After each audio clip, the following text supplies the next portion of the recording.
A brutal winter storm had swallowed Boise whole. The morning 7-year-old Rowan Hale realized his mother hadn't come home from her night shift. With no answers and no one willing to help, he stepped into the blinding snow alone. That single decision would lead him to the gates of Calder Wynn's mansion and change all of their lives forever. The storm had rolled into Boise long before dawn, crawling over the distant ridges like a living thing made of frost and fury. By sunrise, the city was buried beneath a swirling white chaos that swallowed rooftops, erased streets, and smothered every familiar landmark under layers of relentless cold. The kind of storm that kept even seasoned Idaho locals indoors, the kind of storm meteorologists warned about for days, insisting people stock up, stay inside, cancel plans, and wait it out. But Rowan Hale couldn't wait anything out. He had been staring at the front door since 3:42 a.m.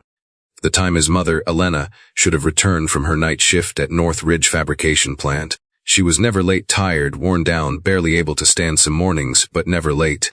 Their routine was simple, almost sacred. She would come home quietly, still in her faded work boots, kiss the top of his messy brown hair, then start the kettle while he pretended not to be awake. They didn't have much, but they had that rhythm, and Rowan clung to it the way kids cling to the few things in life that feel solid.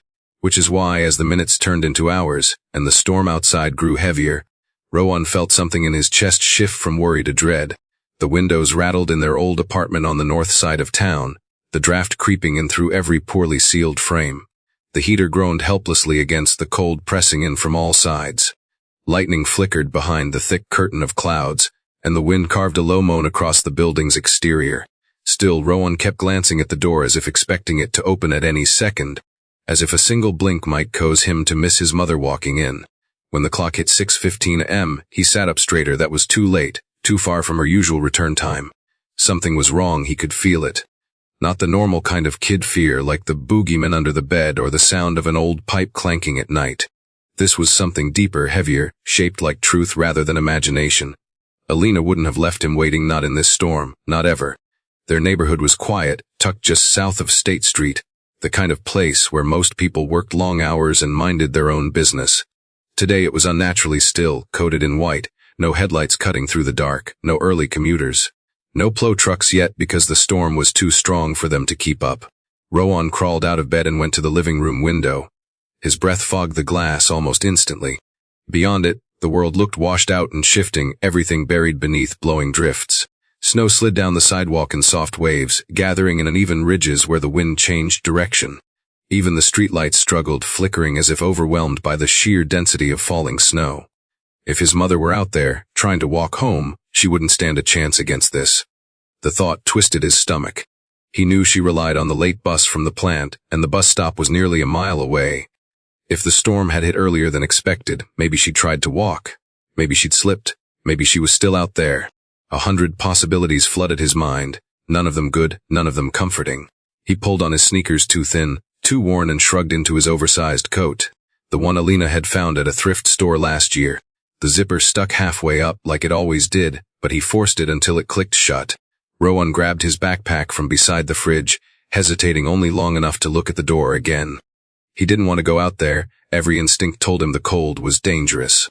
But staying meant waiting for someone who wasn't coming home on time, someone who might need him more than he needed safety. Elena once told him, if I don't make it home and you re-scared, you go find help. You go to someone who won't turn you away. At the time he'd nodded, not truly understanding. Now he did. Now the meaning pressed down on him like the weight of the storm itself. He opened the door and the cold punched him instantly, sharp and stinging, stealing the heat from his skin in seconds. Snowflakes the size of coins battered his face, melting against his cheeks before freezing again along the edges of his hood. The wind tugged at his coat, pushing him sideways, as though the storm itself wanted him to stay inside. Rowan gritted his teeth and stepped into the hallway, closing the apartment door behind him. He descended the stairs slowly, hand clenched tight around the railing for balance. At the bottom, he hesitated again. Outside, the storm howled across the parking lot, coating the cars in even mounds. Only the shapes of side mirrors poking through the drifts hinted at what lay beneath. Snow was already piling knee-deep near the walkway, swept into unpredictable duns by the wind. Rowan thought of the people he could go to for help. Neighbors, they were friendly, but everyone had their own struggles. The bus stop. No buses were running, the police. He didn't trust them, not after last winter, when they told him there's only so much we can do after a break, in at their old place. Then one memory surfaced, his mother's soft voice, late at night while packing his school lunch. If something ever happens and you need help, real help, you go to Highland Crest. There's a man there, Calder Wynn. He doesn't owe us anything, but he's good. He gave winter coats to the families here without anyone asking. He helped people from this neighborhood long before he moved to that mansion on the hill. Rowan didn't know Calder Wynn, but he remembered the warm glow of the house on the ridge visible from their window on clearer nights. A place that seemed out of reach, like something from a storybook. A place his mother believed was safe. If she trusted that man, then Rowan would too. He stepped outside. The snow swallowed his feet immediately, icy crystals slipping into his shoes and numbing his toes. He sucked in a sharp breath, bracing against the cold that sunk into his bones. The walk to Highland Crest would be long, especially in a storm like this, but he didn't see another choice. Staying put wouldn't bring his mother home. Waiting wouldn't save her. So Rowan Hale, a small figure dwarfed by the vast white storm, tightened the straps of his backpack and started down the street. Each step disappeared behind him almost instantly, erased by the wind as though the world didn't want evidence of his journey. But he kept going, because fear pushes some people to hide while it pushes others to move. And Rowan was moving, heading straight into a storm no child should ever have to walk through. Rowan reached the bus stop long before any reasonable person would dare to step outside in a storm like this. The metal bench was buried beneath a hill of snow, the overhead shelter offering almost no protection from the wind that whipped sideways like sharp ribbons of ice. He pulled his hood tighter as he stood there, cheeks stinging with cold, trying to catch sight of the familiar bus that usually carried his mother home. But the road was empty, wiped clean by the storm. No lights, no movement, no engine hum. It wasn't just late, it wasn't coming. He already knew that deep down his mother never missed this bus. Not once. The bus stop wasn't just a place she passed through. It was the line between her exhausting shifts and the little apartment she fought to keep. Rowan rose on his tiptoes, squinting across the storm. Maybe she'd gotten stuck at the plant. Maybe she'd collapsed from exhaustion. He hated that the thought didn't feel far-fetched. He'd seen her some mornings with trembling hands, struggling to lift the grocery bags. The weight of fatigue hanging from her shoulders like invisible chains. She always brushed it off with a tired smile, insisting she was fine, insisting nothing could keep her from getting home to him. But this storm was different, and the absence of her usual warmth pressed down on him so hard it felt like he could barely breathe. He turned and began walking toward the plant. Northridge Fabrication was a good distance from their apartment, and under normal weather it would have taken him more than half an hour on foot. Today it felt like a lifetime. The sidewalks were barely visible, just uneven trails eaten away by drifts. Snow clung to street signs at odd angles. The wind knocked into him so hard he had to brace his legs like a tiny tree fighting not to uproot. He passed shuttered storefronts and dark houses, each one closed off unreachable. No one stood at their windows. No one ventured onto their porches. No one noticed the 7-year-old boy trudging alone through a storm that could break grown adults. As Rowan continued, the cold slipped inside his coat sleeves, his gloves, his boots. His socks felt soaked by the time he reached the highway underpass, and the noise of the storm echoed differently there, swirling in circles above him, amplifying every thud and gust. He kept going, step by step, breath by breath, letting determination carry him where warmth could not. When he finally saw the outline of the Northridge Fabrication plant, it looked even more intimidating than usual. Tall gray industrial with one row of fluorescent lights blinking along the exterior. The gates were half buried in snow. The usual line of workers heading home at shift change was nowhere to be seen. Rowan squeezed through the opening by the guard booth, his boots sinking into the drift beyond. The booth window slid open and a heavyset guard leaned out, irritation already plastered on his face. "Kid, what are you doing out here? This place is closed for weather protocol." Rowan stepped closer, his voice trembling from cold and panic. "My mom works here, Elena Hale. She didn't come home. I have to find her." The guard let out a breath, shifting his weight as if the last thing he wanted was responsibility. "No one's allowed inside right now. Roads are shut down. The plant already evacuated non-essential workers." Rowan's heart lurched. "She's essential. She always works the night shift. Then she probably left hours ago," the guard said, his tone dismissive. "You should be stayed home." "She didn't leave," Rowan insisted, his voice cracking. "She wasn't on the bus. She didn't call. Please just check." The guard rubbed his forehead, annoyed. "Look, we re-short-staffed. The cameras are down because of the storm, and I'm not letting a kid wander around in there. Go home before you freeze." Rowan stepped closer again, gripping the booth window frame. "I can't go home without her." Something flickered in the guard's expression, annoyance, discomfort, impatience, then vanished. He shut the window with a firm click, leaving Rowan staring at his own reflection in the glass, small, desperate alone. The storm shrieked overhead. He pounded on the glass with one gloved hand. Please. She could be in trouble. She could be hurt. The guard didn't reopen the window. He simply pointed toward the street with a gesture that told Rowan to leave. That was it. That was all the help he was going to get. Rowan backed away from the booth. Snowflakes hit his face so hard they felt like tiny cuts. The weight in his chest grew heavier, like a stone he couldn't lift. He turned away from the booth and looked up toward the long stretch of buildings. He recognized the faint glow of the plant's back entrance. He knew workers used that door when deliveries came in late. Maybe she'd gone out that way. Maybe she was still somewhere inside waiting for anybody to help her. But every instinct in him also knew that if the guard wasn't opening the door for him, no one else would. This storm had turned the whole city inward. People were surviving, not helping. He'd have to figure this out alone. Rowan stepped backward through the deep drifts, almost falling when the wind swept sideways. He wrapped his arms around himself, trying to hold in what little warmth he had left. His mother once said that in the hardest moments you had to think, not panic. But thinking was getting harder. His hands hurt. His feet hurt, his eyes burned from the cold. And still none of it compared to the fear twisting inside him, the fear that something terrible had happened, and he was already too late. He reached the edge of the parking lot and looked back once more at the plant, the flickering lights, the drifting snow, the guard who had already turned away. If he stayed there, waiting, nothing would change. The storm wouldn't magically deliver answers. The adults weren't coming out to help. His mother needed someone who wouldn't give up on her. And if no one else would go after her, then he had to. Rowan gripped the straps of his backpack, exhaled a shaky breath, and turned away from the plant. The storm roared as if warning him, but he pushed forward. Calder Wynn's house sat beyond the ridge far, dangerous, unthinkable in this weather. Yet it was the only place left where hope still lived. So he began to walk toward Highland Crest, toward the mansion on the hill, toward the one name his mother said he could trust when the world turned cold. The walk from the plant back toward the main road felt longer than the journey there. As if the storm itself had grown heavier in the short time he'd been pleading at the guard booth. Rowan's legs trembled with each step, his toes numb inside his soaked shoes. He kept rubbing his hands together inside his thin gloves, trying to create some kind of warmth, but the cold seeped deeper each minute. When he reached the first intersection, he spotted the faint glow of headlights creeping through the snow. A pickup truck rattled up the hill, chains clinking against the tires. Relief surged through him so intensely that for a moment he forgot the cold. He waved both arms, shouting as loud as he could. The truck slowed, or maybe it only seemed to, and he ran toward the road. The driver, a man with a thick beard and a neon construction vest, glanced him through the window. Rowan pointed back toward the plant. "My mom didn't come home. I need help. Please." The man stared at him for half a second, face tense, then raised one gloved hand in a gesture that wasn't cruel but final. The kind adults used when they didn't want to get involved. He shouted something through the window, muffled by the storm, before stepping on the gas. The truck roared past, kicking up a spray of snow. Rowan cuffed, stumbling backward. For a moment he stood frozen, unable to understand how someone could look at a child alone in a blizzard and choose to keep driving. But the storm wasn't gentle enough to give him time to think. The wind shoved him again, and he forced himself onward, heading toward a small strip mall 3 blocks away.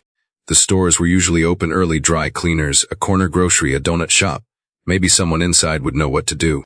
Maybe someone would listen. By the time he reached the first storefront, his face throbbed with cold. Snow had piled halfway up the doors. The Donut Haven sign flickered overhead, the pink neon fighting to stay visible through the frost crusted over the windows. Inside he could see movement: 2 workers behind the counter unloading trays, but the door was locked. Rowan pulled the handle, nothing. He knocked hard, hoping the sound carried. One of the workers looked up, startled at first, then frowning when he saw a kid outside. Rowan pointed to himself and mouthed, "Please." The man shook his head and gestured for him to leave, miming that they were closed. Rowan knocked harder, desperation overriding embarrassment. The worker came to the door, cracked it half an inch, letting freezing air slip inside. "We were not open, kid," he said, voice clipped. "Weather shut down. My mom didn't come home. I think something happened to her at the plant. Please, can you call someone?" The man blinked, discomfort twitching at the corner of his eye. "Look, I'm sorry, but we can't get involved. Phones are down anyway. Go home? I can't go home without her." "Kid," the man said, firmer this time, "you need to get somewhere safe. Try emergency services." With that, he closed the door and twisted the lock. Rowan stood there staring at the blurry shapes inside until the frost on the glass reclaimed the window. He wiped his sleeve across his nose, fighting the stinging in his eyes. Not tears, he told himself, just the cold. He moved on, making his way to the laundromat. A woman was inside sweeping salt off the entry mat. Rowan banged on the glass, and she flinched. She came over, unlocked the door just enough to speak. "Honey, what are you doing out here?" "Where are your parents?" "My mom didn't come home," he said, forcing the words through chattering teeth. "I went to the plant, but nobody helped me. She might still be there. I don't know what to do. Please, can you help?" "Just call someone." The woman's expression softened for a moment. She looked over her shoulder at the empty laundromat, then back at him, her worry shifting into something more guarded. "Sweetheart, it's dangerous outside. I can't leave the store." And the phone lines, she held up her cell phone, shaking it. No signal for the last hour. "But you can at least." "I'm sorry," she said, and she really sounded like she meant it, which somehow hurt more. "You need to get home. The city's shutting down everything. No one should be out in this weather." She closed the door before Rowan could respond. The click of the lock echoed through him, dull and heavy. He turned away. The storm pushed him down the sidewalk. Every gust demanded surrender. Every drift begged him to stop walking. The world felt huge and empty, the sky pressing down like a lid about to seal shut. He kept going. 2 streets later, he saw a police cruiser parked crookily near a fire hydrant, snow piled on its roof. His heart leapt. He ran toward it, slipping once, catching himself on his palms. An officer sat inside the vehicle, typing something into his mounted tablet. Rowan tapped on the window. The officer glanced up, startled, then rolled down the window only an inch. "You shouldn't be out here," he said, voice stern. "Where's your guardian?" "My mom is missing," Rowan said quickly. "She works at Northridge Fabrication. She didn't come home. The guard wouldn't check for her. The buses stopped. I need help. Please." The officer rubbed his face, frustration written all over him. Rowan recognized that look, the look adults wore when they were overwhelmed and didn't want another problem. "We were dealing with dozens of calls already," the officer said. "Weather emergencies, traffic accidents, stranded motorists. If your mother's not home, she's probably sheltering in place at the plant. They have protocols for that." "But she didn't come out. She might be hurt." "Kid," the officer sighed, "if something was wrong, they'd contact us. Go home. Keep warm. Someone will check on it when the road's clear." Rowan's voice cracked. "That could be hours, then go inside and wait." The officer rolled up the window, shutting Rowan out. For the first time, Rowan felt something inside him collapse, like a support beam giving way. He pressed his glove to the cold glass. "Please," he whispered, but the officer wouldn't look at him again. Rowan stepped back. The cruiser drove off slowly, tires spinning through the slush. He watched the red taillights disappear into the white swirl, shrinking until they were swallowed by the storm. That was when Rowan finally understood something kids his age shouldn't have to learn. Sometimes adults didn't see you. Even when you were standing right in front of them. And even when you were begging. He turned toward the hill where Highland Crest sat hidden behind the storm. It was far, it was dangerous, but it was the only direction left. Rowan stood at the end of the snow-choked street, staring toward the distant ridge where Highland Crest District sat hidden beneath the swirling storm. He could barely see the shape of the hill through the thick curtain of white, just a faint suggestion of height beyond the rooftops and fast-fading landmarks. But he knew it was there, and he knew that if there was any place left in this city where someone might actually help him, it was the mansion his mother had spoken about, the home of Calder Wynn. The thought of walking all that way under normal conditions was daunting. In weather like this, it felt impossible. But going back home without answers wasn't an option. Neither was waiting for adults who had already made it clear they wouldn't help. His mother might be out there somewhere hurt, cold, alone, and every moment he hesitated felt like a moment stolen from her. He adjusted his backpack straps and lowered his head into the wind, letting instinct push him toward the ridge. The storm greeted him immediately, gusting hard enough to push him sideways and nearly off his feet. Snow pelted his face, sticking to his lashes and forming tiny icy clusters that forced him to blink constantly.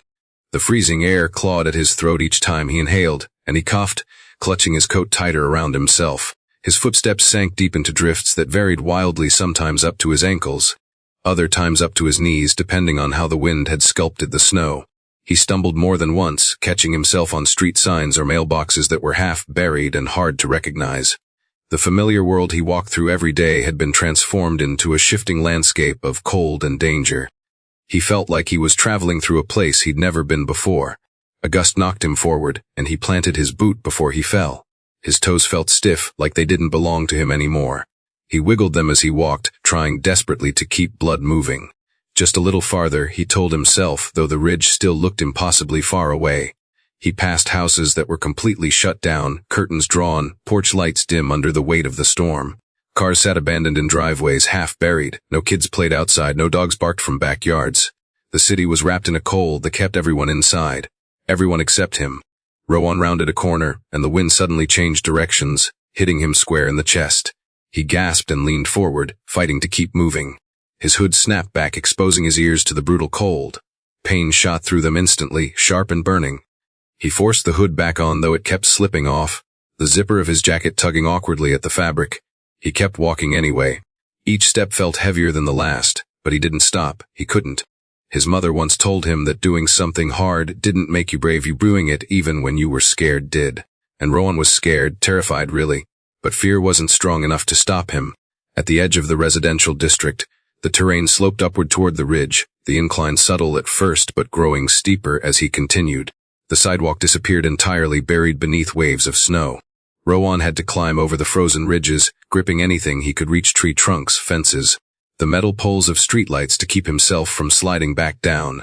At one point he slipped and fell onto his hands, sending a shock of cold through his palms. Snow packed into the thin fabric of his gloves. He shook them out, but his fingers were still wet, and the wind quickly turned the moisture icy.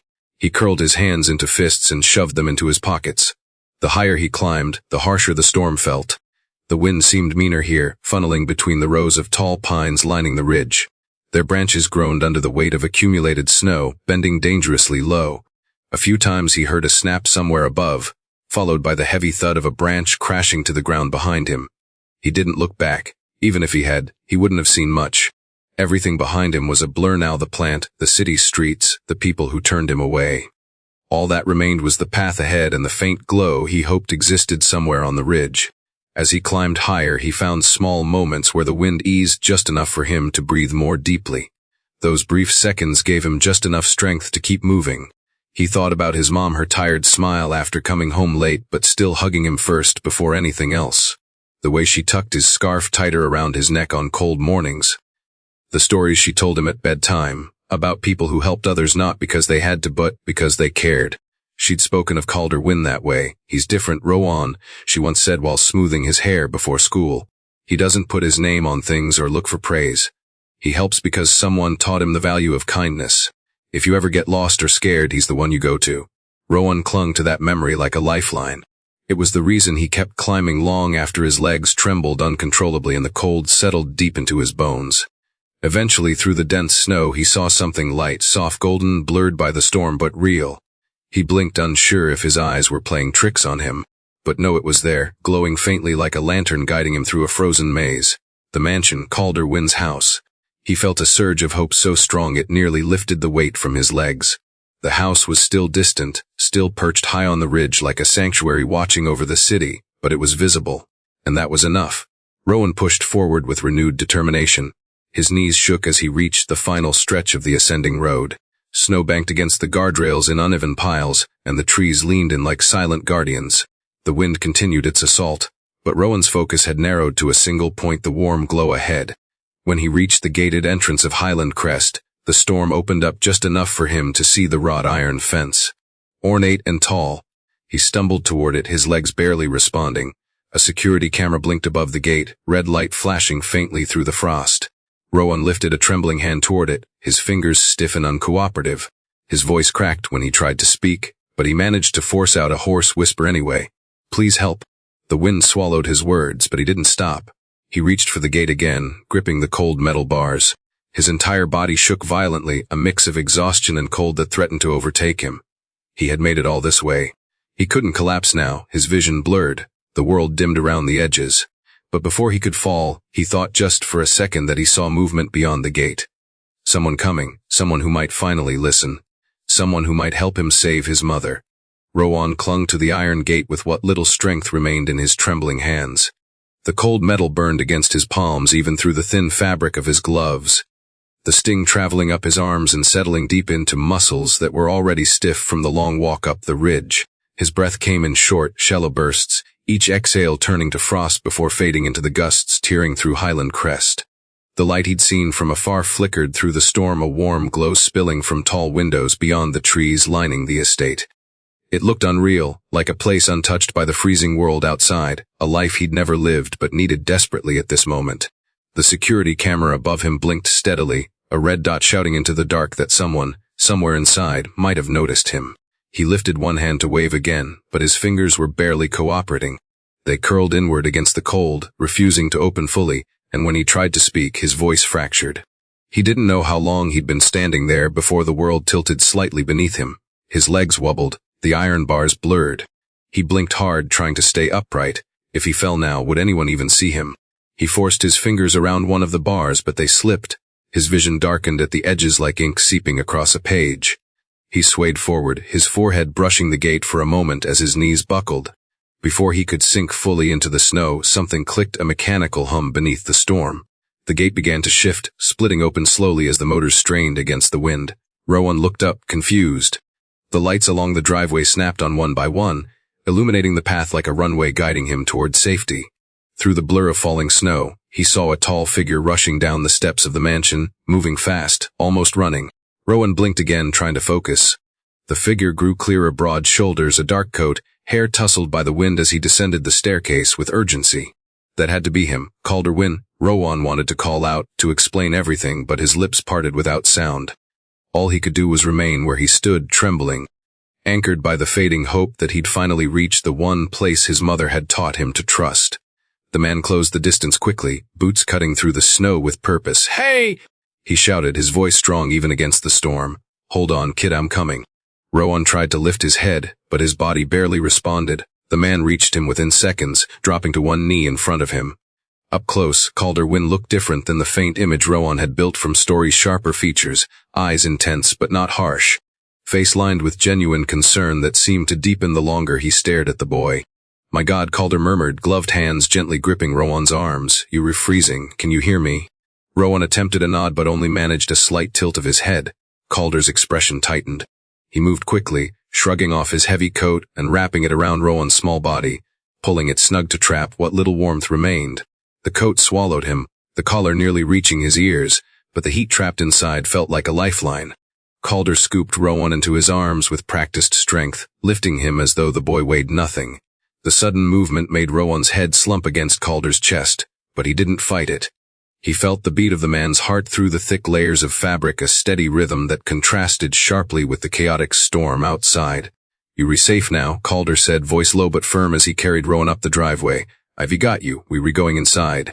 The words washed over the boy, and with them came a strange mixture of relief and exhaustion that pulled him further away from consciousness. He blinked weakly, watching the mansion grow larger with each step. Its tall stone pillars framed the wide entrance, and warm light spilled from the glass panes of the double doors as they opened automatically the moment Calder stepped onto the porch. Heat rushed out to greet them. Rowan felt it immediately, his eyelids fluttered. He tried to stay awake, tried to cling to the moment, because he hadn't yet explained anything, not who he was, not why he was here, not what had happened to his mother. But Calder seemed to understand that survival came first. He carried Rowan straight through the foyer, a grand space of polished floors and high ceilings, past a wide staircase and into a living room where a fire crackled in an impressive stone fireplace. Calder lowered Rowan onto a plush couch angled near the warmth. The boy's boots dangled over the edge, snow dripping onto the floor. Calder didn't care. He knelt in front of him again, studying him with the quiet intensity of someone trying to assess the damage. "Kid," he said gently, brushing a frozen lock of hair away from Rowan's forehead, "I need you to stay with me. Tell me your name." Rowan parted his cracked lips, a faint sound escaped, more breath than voice. "Or Rowan." Calder nodded, relief flickering across his face. "Okay. Rowan, good. You're going to be fine." He glanced over his shoulder. "Merritt," he called, raising his voice. Footsteps echoed from the upper floor, fast and light. A moment later, a boy about Rowan's age appeared at the top of the stairs, his hair just as dark as Calder's, his expression worried. "Dad, what happened?" "Get warm blankets," Calder instructed. "The thick ones from the hall closet." Merritt sprinted down the stairs without hesitation and vanished down the hallway. Calder turned back to Rowan. "You walked here in the storm alone." Rowan managed a faint nod. Calder's jaw tightened. "Why? What happened?" The boy's eyes filled with emotion, fear, exhaustion, urgency, but his voice failed him. Calder leaned in. "It's okay. You're safe. Just breathe." Rowan swallowed slowly, the warmth loosening the ice that had wrapped around his chest. He tried again, forcing the word out one painful syllable at a time. "Mom," Calder stilled. "Your mom. What about her?" Rowan blinked hard, vision wavering. "Didn't come home."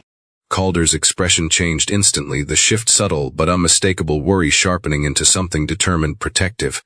Before he could ask more, Merritt returned with 2 thick blankets, dropping to his knees beside his father. Here. Calder wrapped them around Rowan with care, tucking the edges snugly. The boy's trembling began to ease as the warmth seeped deeper. The fire crackled, filling the room with heat that felt almost unreal after the brutal cold outside. Calder placed a firm but gentle hand on Rowan's shoulder. "We'll sort this out," he said. "But first we get you warm. Then you tell me everything." Rowan's eyes drooped, heavy with exhaustion and relief. For the first time since the storm began, he felt something other than fear. He felt the possibility of hope. And he let it carry him as his consciousness wavered, knowing he was finally in the hands of someone who would listen. Someone who wouldn't turn him away. Someone who might help him find his mother. Calder stayed kneeling in front of Rowan for several long seconds, watching the boy's breathing shift between shallow and uneven. The heat from the fireplace began to chase away the frost clinging to his face, leaving small trails of melted snow sliding down his cheeks. Calder gently brushed the moisture aside with the back of his glove, then tugged the thick wool blanket tighter around Rowan's shoulders. Even wrapped in layers, the boy still trembled. Not the light shivering people did when they stepped inside from the cold, but deep, involuntary spasms that came from hours of exposure and exhaustion. Calder recognized the signs instantly. He'd seen them before in adults stranded during past winter storms, in rescue reports, and worst of all, the day he'd lost his wife. Though he tried not to revisit those memories, the image pressed against the edges of his mind now, turning his urgency sharper, more desperate. He refused to let that happen again. Not here, not with this child collapsed at his front door. Rowan barely held his head up. Calder reached out, steadying him with one hand behind his back. "Easy," he murmured, guiding the boy until he rested against the couch cushions. "You were freezing. We need to get your temperature up slowly." Merritt, grab the first aid kit from the hall cabinet and tell Karen to bring warm drinks. Merritt nodded quickly and dashed into the hallway, his footsteps echoing through the house. Rowan's eyelids drooped, but he forced them open each time, as though afraid that if he let go, he'd slip into something he couldn't return from. Calder leaned in, speaking in a low, steady voice meant to ground him. "You were safe, Rowan. You made it here. You did the right thing." The boy swallowed but didn't answer. His throat worked without sound, his lips cracked from the cold. Calder gently touched the back of his hand to Rowan's cheek. The skin was icy. "How long were you outside?" he asked softly. Rowan blinked, eyes unfocused. Calder tried again. "Do you remember when you left home?" Rowan's brows pulled together as though he were trying to sift through haze. "Early," he whispered. "Before the bus." Calder exhaled slowly. "Hours then. Damn." He reached for the edge of Rowan's sleeves and pushed them up to check his arms. The skin was pale with faint blue undertones, but not blistered, dangerously cold but not frostbitten. That gave him a sliver of relief. He removed the boy's gloves and inspected his fingers. They were stiff and red, but still flexible. Good. He didn't want to imagine what could have happened if Rowan had stayed outside even 10 minutes longer. The housekeeper, Karen, hurried in with a steaming mug wrapped in a cloth to protect her hands. "Oh my goodness," she breathed when she saw Rowan. "What happened to him?" "Exposure," Calder said. "Severe. But he's young and he made it inside just in time. Set the drink here." Karen placed it on the coffee table. She kept glancing at Rowan with the same stunned concern Merritt had shown earlier. Rowan looked so small like this, swallowed by blankets and sitting on furniture much too large for him. Calder lifted the mug carefully. "It's warm, not hot," he said, testing the temperature. "We don't want to shock his system." He brought it to Rowan's lips. "Take a sip, slow." Rowan obeyed, though the cup trembled in his hands as Calder guided it. The first sip made him flinch at the uncomfortable contrast between cold and warmth, but the second sip went down easier. Calder watched closely, counting the rises and falls of the boy's chest. Some color began to creep back into Rowan's cheeks. Not much, but enough to make Calder's shoulders unclench slightly. Merritt returned with the first aid kit, kneeling beside his father. "What can I do?" Calder handed him a folded towel. "Put this by the fire for a minute. Let it warm up. Then we'll wrap it around his hands." Merritt nodded and moved quickly. Rowan's gaze followed the older boy for a moment, almost confused by the idea that someone his age was helping him. When Rowan looked back at Calder, his eyes shone with fear and something else, trust, fragile but real. Calder found himself swallowed by the weight of that look. "You're doing great," he reassured him. "Just stay awake a little longer." Rowan shifted slightly under the blanket, gathering enough strength to whisper, "I tried asking people, but no one." His voice cracked. Calder's jaw tensed. "You shouldn't have had to ask anyone. You should have been home with your mother." Rowan's eyes filled with emotion. "She didn't come home." The fear in his voice was raw, unraveling. Calder steadied himself. "We were going to find her," he promised. "But first I need you stable. After that you tell me everything." Rowan nodded weakly, as if holding on to that promise. Merritt returned with the warm towel. Calder wrapped it around Rowan's hands, careful and precise. The heat made the boy jerk slightly, but Calder held his fingers steady. "This will help," he said. "Your hands will sting a bit. That's normal." Karen reappeared with additional blankets from the closet. Calder layered them over Rowan's legs and torso until the boy looked like he was buried in a cocoon of fabric. He then checked his pulse too fast, driven more by fear and adrenaline than warmth, but still strong. "Dad," Merritt said quietly, "what happened to him? How did he get here?" Calder shook his head. "We'll find out soon." Rowan blinked slowly, then whispered, "I walked from town." Merritt's eyes widened. "All the way from Boise, by yourself?" Rowan nodded once, the motion small and wary. Calder stared at him, stunned at the sheer will it must be taken. "Rowan," he said gently, "why did you walk here? Why this house?" Rowan's voice came out barely above breath. "My mom said you help people. She told me if anything bad ever happened to find you." Calder felt something in his chest shift sharply, uncomfortably, as though someone had reached inside and pulled at an old scar. Memories he tried not to revisit stirred, pushing against him with unwelcome force. He swallowed hard, grounding himself. "She was right to tell you that," he said, voice rougher than intended. "I won't let you down." Rowan exhaled shakily, the tension easing from his small body. Calder placed a steady hand on his shoulder. "You're safe now, Rowan. You're warm, and you did the bravest thing I've ever seen a kid do." The boy's eyes fluttered, heavy with exhaustion but no longer clouded by danger. Calder watched him closely, refusing to let him drift too far into sleep until his body temperature rose a little more. He kept talking, not loud, not demanding, just grounding, steady words meant to anchor the boy. Rowan held on to every syllable. And for the first time since the storm began, Calder felt something he hadn't felt in years, purpose sparking to life, pulling him into action. Rowan wasn't just a child in distress, he was a child who needed him, and Calder Wynn was not going to fail him. The longer Rowan stayed near the fire, the more his trembling eased. The blankets wrapped around him trapped the warmth now radiating from the flames, and the mug he'd been sipping from rested half empty on the coffee table, releasing gentle curls of steam. His cheeks were no longer ghostly pale but carried a faint, blossoming flush. Even his lips, once tinged with blue, had regained some color. Calder watched every small sign carefully, refusing to let the boy drift too deeply into exhaustion. When Rowan's eyes steadied enough to focus on the room around him rather than blur into the haze of cold and fear, Calder moved back into the chair opposite him, close enough to reach but giving the kid space to breathe. Merritt sat beside his father, far quieter than usual, his eyes wide with a mix of worry and curiosity. Calder leaned forward, elbows resting on his knees. "Rowan," he said gently, "I need you to tell me what happened. Start wherever you can." Rowan swallowed, his Adam's apple bobbing visibly. His hands remained tucked beneath the blankets, fingers curled around the warmth. He inhaled shakily, as though gathering the courage to pull the night back into memory. "My mom, she didn't come home from work," he said, voice still thin but finally steady enough to follow. Calder nodded slowly, encouraging him to continue. "She works the night shift at Northridge Fabrication. She always comes home before the sun's up. Always." The boy's voice cracked slightly on the last word. He paused, blinking hard, then pushed on. "I waited, for hours. The storm got worse. She still didn't come." Calder exchanged a glance with Merritt, his jaw tightening. He already knew the plant, one of his subsidiary operations, was running dangerously understaffed due to the weather. A knot twisted in his stomach. "What did you do next?" Rowan shifted, the blanket slipping enough for Calder to notice the boy's hands trembling again, not from cold this time, but from the strain of recounting something terrifying. "I went to the bus stop," he said. "That's how she gets home, but the bus never came. The road was empty." He took another breath, deeper this time, as though bracing himself. "So I walked to the plant. I thought maybe she was still there. Maybe she got stuck." Calder sat up straighter. "You walked all the way there, in the storm?" Rowan nodded. "I tried asking the guard for help. He wouldn't listen. He told me to go home." Merritt's mouth fell open in disbelief. Calder felt heat rise beneath his collar, a mix of anger and guilt. "You went inside." Rowan shook his head. "He wouldn't let me. I tried asking other people too, a truck driver, a woman at the laundromat, a police officer." His voice thinned as he listed them, each name a memory of a door closing. "No one helped me." The words hit harder than Rowan meant them to. Calder's eyes darkened, but he kept his voice steady. "They should have," he said firmly. "I'm sorry they didn't." Rowan lifted his gaze then, meeting Calder's eyes fully for the first time. There was no accusation in them, only exhaustion, raw and honest.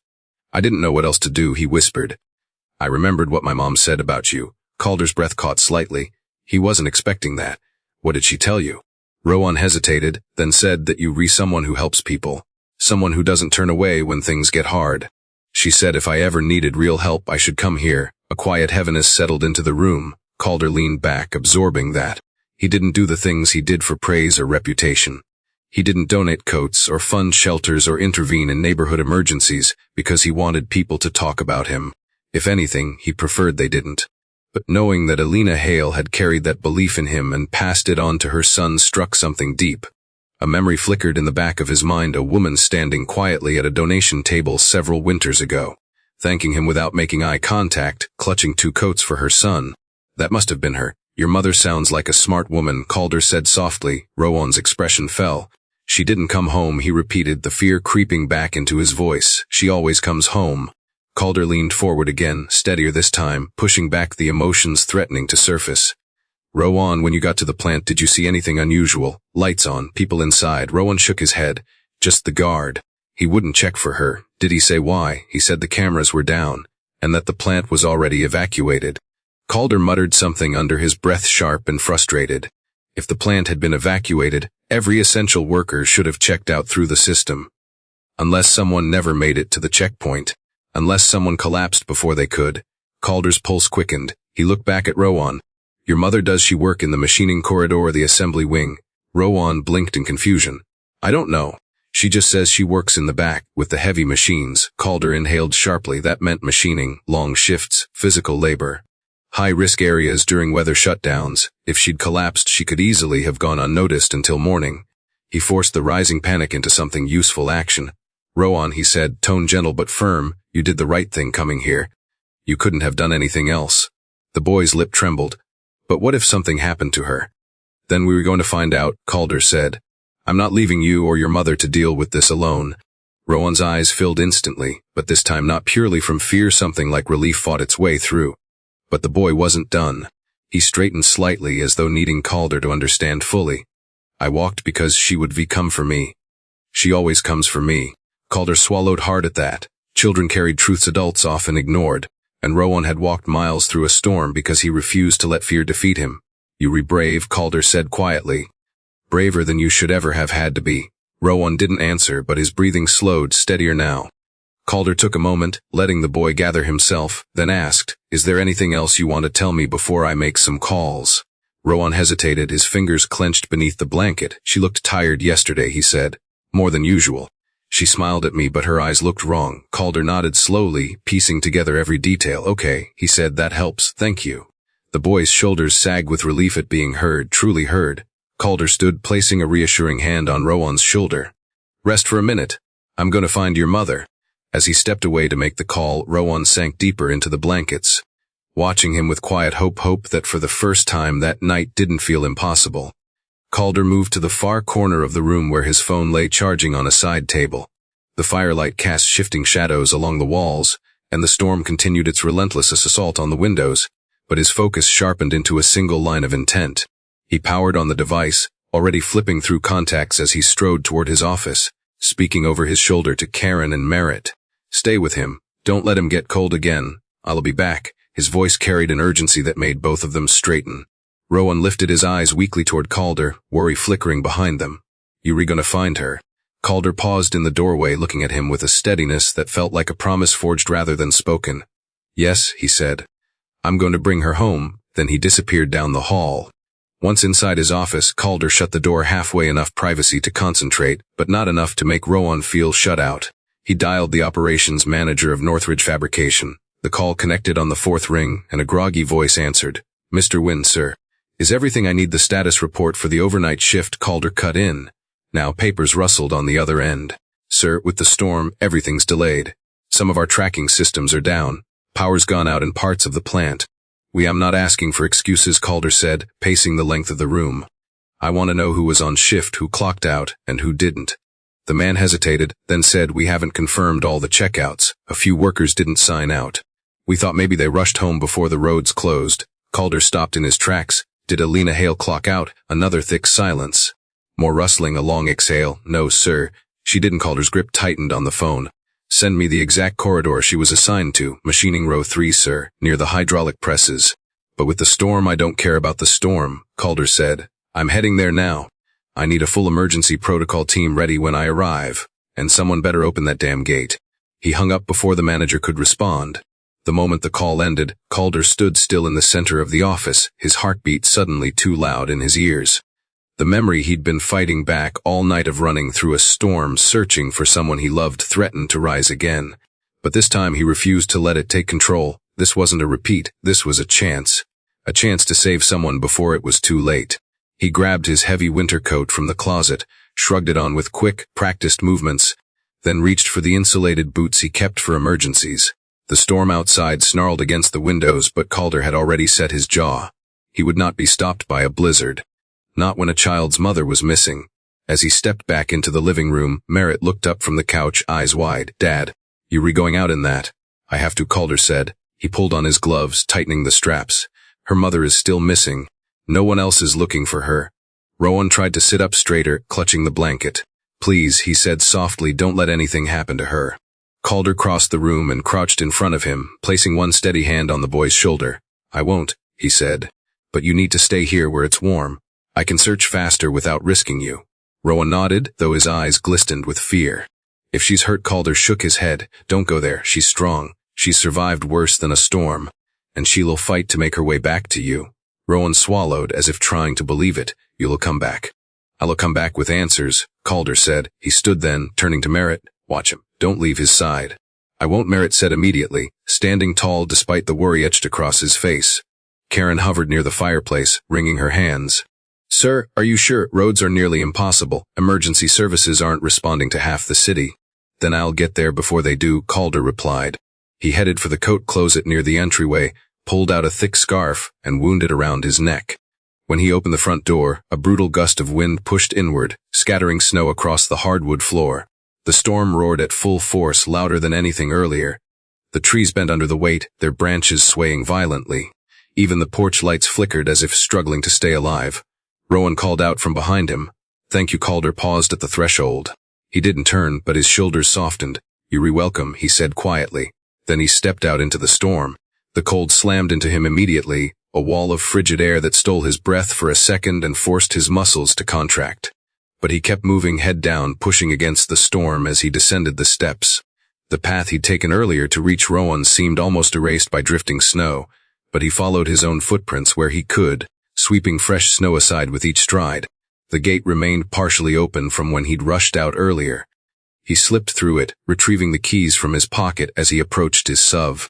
The vehicle was buried halfway up the tires, layers of snow coating the windshield and roof. He cleared just enough to open the door, then climbed inside, slamming it shut against the wind. His breath clouded the cabin before the engine even turned over. The heater groaned to life slowly. Calder gripped the steering wheel, grounding himself. "Hold on, Elena," he muttered. "I'm coming." With a deep breath, he shifted into drive and nudged the vehicle forward. The tires spun for a moment, struggling for traction before the chains caught and the SUV lurched onto the road. Visibility was nearly non-existent, only the faint glow of street lamps, dimmed by snow, offered any sense of direction. He drove slowly at first, then more confidently as he adjusted to the icy conditions. The wipers swiped snow from the windshield, revealing a swirling world of white. As he maneuvered down the ridge, Calder found himself replaying Rowan's words. She didn't come home. She looked tired yesterday. Her eyes looked wrong. He clenched his teeth. No one should have been working in that plant during a storm this severe. And if she'd collapsed, and the cameras were down, and no one bothered to do rounds, a sharp fury cut through his chest. This was his responsibility, his plant, his people. And a 7-year-old had been wandering the streets in a deadly blizzard because no one had stepped up. Not again, he told himself fiercely, not under his watch. The closer he drew to the plant, the heavier the storm felt, as though the wind itself were warning him about what he might find. But Calder Wynn had already made up his mind. He would search every hallway, every room, every inch of North Ridge fabrication until he found Rowan Hale. And he would not leave without her.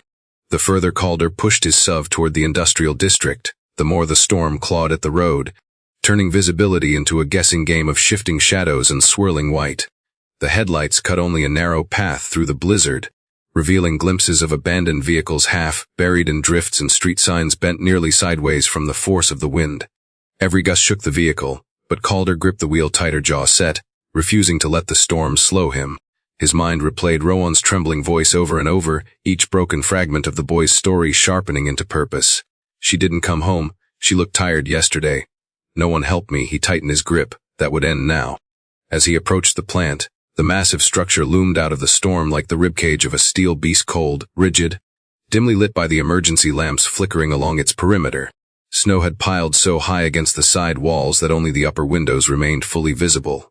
The security gate was frozen halfway open, creaking under the strain of the wind.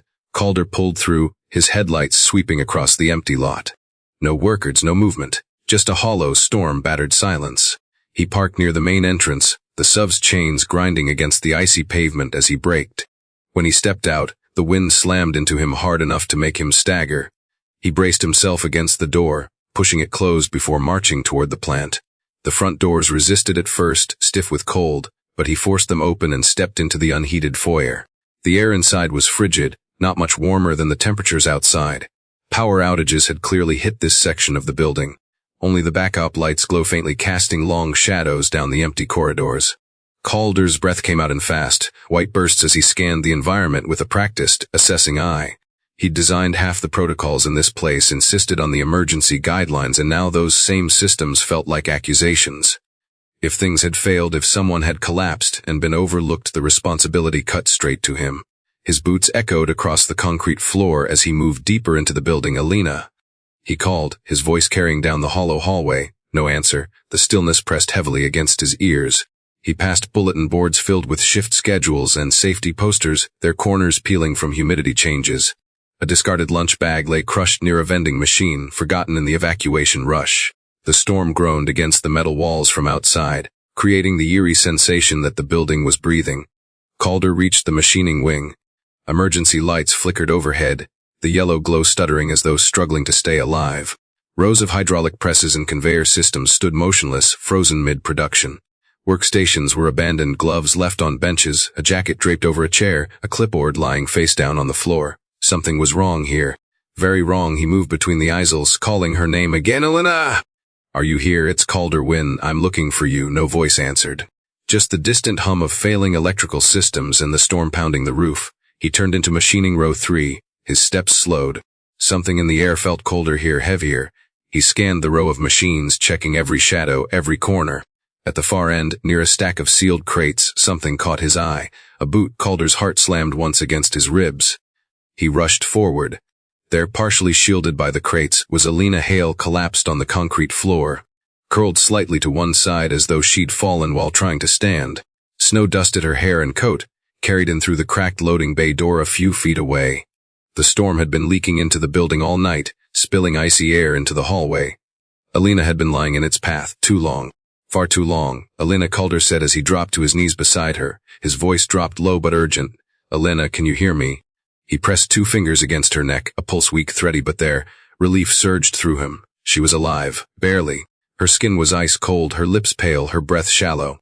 She looked exhausted, far beyond physical fatigue, as though every bit of strength had been drained from her body long before she collapsed. Calder checked her for injuries quickly, his hands efficient but gentle. No obvious trauma, no bleeding, just severe hypothermia and dangerous exhaustion. He wrapped one arm under her shoulders and another behind her knees, lifting her with careful strength. Her head fell against his chest, limp and fragile. Hold on, he muttered, voice edged with determination. Your boy needs you. You're going to make it. Carrying her through the silent factory felt surreal, like moving through the aftermath of something that should never have happened. His boots struck the floor in quick, echoing strides, and each one carried a weight of guilt he didn't want to acknowledge yet. When he burst through the front doors into the storm, the cold hit Alina full force. Calder shielded her with his own body, hunching over her as he navigated the parking lot. Snow whipped against him, soaking into his coat and turning his hair stiff with frost, but he didn't slow down. The SUV's headlights barely pierced the storm as he approached. He opened the back door with his elbow and gently lowered her onto the seat, pulling spare blankets from the emergency kit stored beneath the floorboard. He wrapped them around her tightly, then leaned in close, speaking to her even though she couldn't hear him. Stay with me.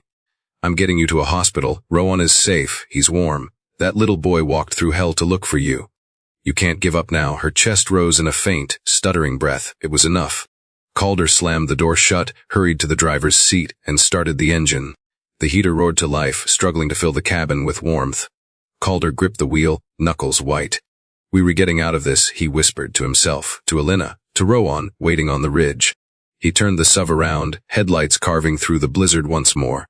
As he drove back toward Highland Crest, he pressed harder on the accelerator. The fear he'd been fighting since Rowan appeared at his gate now solidified into clear, fierce resolve. He had found her. She was alive. And he would make damn sure she stayed that way. The ride to the hospital felt longer than the entire drive from Highland Crest to the plant and back. Even though Calder pushed the SUV as fast as he dared on the icy roads, the storm had intensified in the last 15 minutes, hammering the vehicle with gusts of wind that rattled the windows and pushed the tires sideways across the slick pavement. Every time the SUV slid even slightly, Calder's heart lurched not from fear for himself, but for the unconscious woman lying in the back seat. He kept glancing at her through the rearview mirror. Elena lay cocooned in blankets, her head tilted to one side, her breath barely visible in the cold pockets of air that remained in the vehicle. The heater blasted at full strength, trying to fight the winter air clinging stubbornly to her clothes and skin. "Stay with me, Elena," he said, voice tight, eyes flicking from the road to the mirror in rapid intervals. "Your son's waiting. You were going to see him again." He pressed harder on the accelerator when he recognized the faint glow of the hospital building through the storms. Bridget Regional Medical Center stood like a fortress against the elements, tall, sturdy, and bright even in the chaos. Emergency entrance lights pulsed red and white, illuminating the snow blowing across the loading area. Calder pulled up to their doors and threw the SUV into park. The moment he opened his door, the storm slapped him again, cold slicing across his face. He sprinted to the back, yanked open the door and lifted Elena into his arms. Her body was limp, frighteningly light. The hospital staff inside saw him approaching and immediately rushed forward with a gurney. "We've got her," one nurse said, guiding him inside. "What happened?" Calder laid Elena carefully onto the gurney. "Exposure," he said. "Found her unconscious at the North Ridge plant. Hypothermia, exhaustion, unknown how long she was alone." The nurse nodded briskly. "Vitals," Calder shook his head, "weak pulse. Very shallow breathing." The medical team sprang into motion. Two nurses pushed the gurney down the hallway while a doctor jogged alongside, pulling on gloves. Another nurse turned to Calder. "Sir, we'll take it from here. Please wait in the family area." "I'm not leaving until I know her condition," he said, following them down the corridor. He didn't care if policy disagreed. The nurse must have sensed his resolve because she didn't try to stop him again. They rushed Elena into a trauma room, and Calder watched from just outside the doorway as the team surrounded her. Someone placed warm fluids into her arm. Another nurse clipped monitors to her chest and fingers. The doctor barked instructions calmly but urgently. "Core temperature is dangerously low. Get the warming blankets. Increase heated saline. Check for frostbite on extremities." "What's her oxygen saturation?" 79 and climbing, a nurse responded, adjusting the mask over Elena's face. Shallow breaths but responsive the oxygen. Calder stood frozen, shoulders tight, fists clenched at his sides. The memory he'd been fighting all night tried to claw through again, his wife's pale face, the frantic rush, the snow soaking her hair. But he shoved it back, refusing to let the past contaminate this moment. He would not lose another person. Not like this. Not because of a storm and a system that failed to protect its workers. After several tense minutes, the doctor finally stepped out of the trauma room, pulling his mask down. Calder straightened immediately. "How is she?" The doctor looked him over, assessing the man in front of him, drenched from the storm, breathing hard, clearly operating on nothing but adrenaline and fear. Then he nodded. "She's alive, Mr. Wynn, and she will likely remain that way, thanks to you." Calder exhaled a breath he didn't realize he'd been holding. "How bad is it?" "Severe hypothermia," the doctor said. "Her body temperature dropped lower than we were comfortable seeing in adults. She was exposed far too long. Fatigue and dehydration made her more vulnerable. But you found her in time." Calder planted a hand against the wall, steadying himself. "She'll recover with rest," the doctor said. "We'll monitor her overnight. She'll need fluids, heat therapy, and a proper evaluation once she wakes, but yes, she should fully recover. You did the right thing bringing her here as fast as you did." Calder nodded slowly, absorbing that. Relief swept through him in a slow wave, replacing the cold dread that had been tightening his chest since Rowan first appeared on his doorstep. "Can I see her? She's stable enough for one visitor, just a few minutes." Calder stepped into the room, the doctor closing the door behind him. The space was warm now, filled with soft beeps and steady pulses of machinery. Elena lay propped on a slight incline, wrapped in layers of warming blankets, her skin still pale but no longer as waxen as before. The mask over her nose and mouth delivered humidified oxygen in gentle rhythmic bursts. She looked fragile but alive. Calder approached her bedside, feeling something heavy settle in his throat. "You scared your boy," he murmured, "and me." He pulled a chair close and sat, elbows braced on his knees. "Rowan walked through a blizzard for you. That kid is made of steel." Elena didn't move, but her heartbeat visible on the monitor held its pace, stronger now, more certain. Calder studied her face, tracing the exhaustion etched into every line. She had worked too hard for too many years, carrying burdens no one should shoulder alone. He felt a sting in his chest, equal parts anger at the system that failed her and determination to make sure it never happened again. After a few minutes, the door cracked open and the nurse poked her head in. "Sir, we need to run a few more checks." "You can wait outside." Calder gave one last look to Alina, then stood. "I'll be back," he promised quietly. As he stepped into the hallway, the storm's roar was muted behind hospital walls, but his thoughts were loud and unrelenting. Rowan was waiting. The kid needed answers. Calder pulled out his phone, thumb hovering over the screen. He took one steady breath and dialed home. When Merritt answered, Calder said, "Tell Rowan his mother is alive, and that she's going to be okay." He could hear a sharp inhale on the other end, then Merritt relaying the news. A moment later, Rowan's small voice came through, shaky with emotion. "She's really alive." Calder closed his eyes briefly. "Yes," he said. "She's safe now. You did everything right." Rowan exhaled a soft, relieved breath that felt like the final crack in the storm that had been raging inside Calder since the night began. "Can I see her soon?" Calder said, "but I'm coming home to get you myself." He ended the call, pocketed the phone, and looked down the hallway toward Alina's room. She would recover. Rowan would get his mother back. And Calder, who had stepped into the storm to save her, felt something shifting inside him. Something he hadn't expected. It wasn't just relief, it was responsibility, and a fierce, unshakable promise that he wasn't finished helping them yet. The warmth of the living room felt different after Calder's call, no longer the desperate heat of survival, but something gentler, something hopeful. Rowan sat bundled on the couch exactly where Calder had left him, Merritt sitting close by as if guarding him against the storm pounding outside. Karen hovered near the fireplace, pretending to read just the logs even though the fire didn't need tending. Everyone was waiting. The quiet tension in the room cracked open the moment Merritt's phone rang. He looked at the caller, eyes widening. "It's my dad." Rowan's head snapped up, a tremor of fear running through him. Merritt answered and listened, his expression shifting from worry to shock to something brighter, something almost electric. "Rowan," Merritt said, turning to him with a look that made the boy freeze. "Your mom, she's alive." Rowan's breath stopped. His small fingers dug into the blanket around him. "She's alive." The word came out raw, trembling on the edge of disbelief. Merritt nodded, a smile breaking across his face. "My dad found her. She's at the hospital. They're rehelping her. She's going to be okay." For a moment Rowan didn't move, didn't blink. It was as if his mind couldn't absorb the words quickly enough. Then his lips parted and a sound escaped, half gasp, half sob, as his shoulders collapsed forward. Tears burst out of him, hot and overwhelming, falling faster than he could wipe them away. Karen rushed to his side, crouching beside the couch. "Sweetheart, she's safe," she murmured. "You did everything you could, you saved her." Rowan pressed his palms to his face, unable to hold back the flood of emotion. He had walked for hours through a storm, fought the cold, begged strangers, pushed through fear so intense it had wrapped itself around his chest. And now he finally heard the words he had been desperate for since dawn. She was alive. Merritt reached over hesitantly and placed a hand on Rowan's shoulder. "She'll want to see you when she wakes up." Rowan nodded fiercely, wiping his nose with the back of his hand. "I need to go to her. I have to go now." "My dad's coming back for you," Merritt assured him. He said so on the phone. That sentence alone steadied Rowan's breathing. Calder had gone into the storm once already. He would return.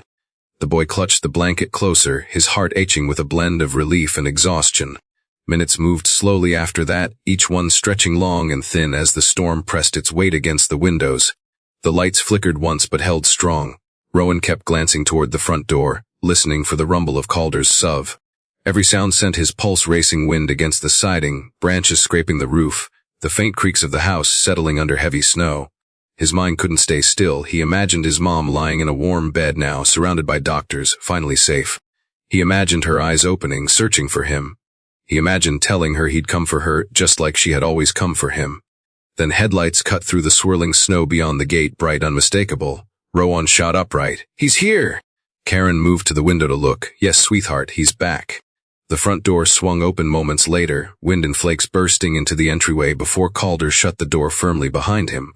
He was dusted with snow, his hair damp, his coat soaked through at the shoulders, but his eyes were bright, alive with purpose and relief. Rowan didn't hesitate. He scrambled off the couch, nearly losing his balance, and ran toward him. Calder dropped to one knee just in time to catch the boy as he collided into him, wrapping his arms tight around Rowan's small frame. The boy's voice trembled into his coat. Thank you for finding her." Calder's hand settled on the back of Rowan's head, steady and warm despite the cold still clinging to his gloves. You gave me the reason to, he said, and she's stable. Resting, the doctors say she's strong enough to see you. Rowan pulled back, eyes shining even through the redness and lingering tears. Can we go now? Yes, Calder said simply. We were going right now. Merritt came over with Rowan's coat, freshly warmed by the fire. Calder knelt to help the boy zip it up, adjusting the hood so it wouldn't slip off as easily as it had during the storm. Rowan didn't even feel the cold anymore, not after hearing the news that had rewired every part of him. Merritt handed him a pair of thicker gloves from the moodroom. These are mine, he said. You can borrow them. Rowan slipped them on, looking up at Merritt with a grateful nod. Thank you. Have you got the backseat blankets ready, sir? Karen said to Calder, and a thermos, hot cocoa, just in case. Calder offered her a brief nod of gratitude. You always think of everything. She waved him off. Bring them home safe. That's all I want. Calder guided Rowan toward the door, keeping a hand on his shoulder as if shielding him from the storm still raging outside. When they stepped out, the wind hit them instantly, but Calder blocked most of it with his body. He opened the SUV door and helped Rowan climb in, tucking an extra blanket around him before shutting the door and walking around to the driver's side. When Calder got in, he turned slightly in his seat to look at Rowan. You ready? Rowan nodded, gripping the blanket close. I just want to see her. You will, Calder said, starting the engine. Hold on. The SUV rumbled forward, headlights slicing through the storm. Rowan stared out the window the entire drive, watching snow whip sideways, watching streetlights pass like faint, ghostly markers. His heart raced with every mile they drove closer to the hospital. Calder kept glancing back at him through the mirror. The boy looked small, bundled in blankets, but his eyes were bright with fierce determination. Rowan, Calder said softly during a calmer stretch. Your mom is strong, even unconscious. She fought. The doctors believe she'll awake soon. Rowan's voice came gentle but sure. She never gives up, I can see that, Calder replied. You read just like her. Rowan didn't respond at first, but a small smile tugged at the corner of his mouth. When they finally turned into the hospital entrance, Rowan leaned forward in his seat, urgency rippling through his entire body. Calder parked in the closest available space and hurried out to open the back door. Rowan stepped onto the pavement, gripping Calder's coat sleeve as they made their way inside. The hospital's warm air washed over them as the automatic doors opened. Rowan's heart hammered against his ribs, not from fear this time, but from hope so sharp it almost hurt. A nurse at the desk recognized Calder immediately. She's awake, the nurse said. Rowan gasped softly. Calder placed a gentle hand on his back. Go on, he said, she's waiting for you. And for the first time since this nightmare began, Rowan ran not through snow, not through fear, but toward the one person whose heartbeat meant home. The hospital corridor outside Elena's room was quiet except for the soft hum of machines and the distant shuffle of nurses moving from station to station. Calder stood just beyond the doorway, watching Rowan sit beside his mother's bed with both hands wrapped carefully around hers. Elena had woken briefly when they arrived, long enough to whisper her son's name and hold him against her chest. It had been a moment so genuine and raw that Calder had stepped back to give them privacy, letting the weight of everything settle over him. And now it pressed deeper, heavier. He leaned against the wall, running a hand over his face as exhaustion seeped into his bones. But he didn't allow himself to rest, not yet.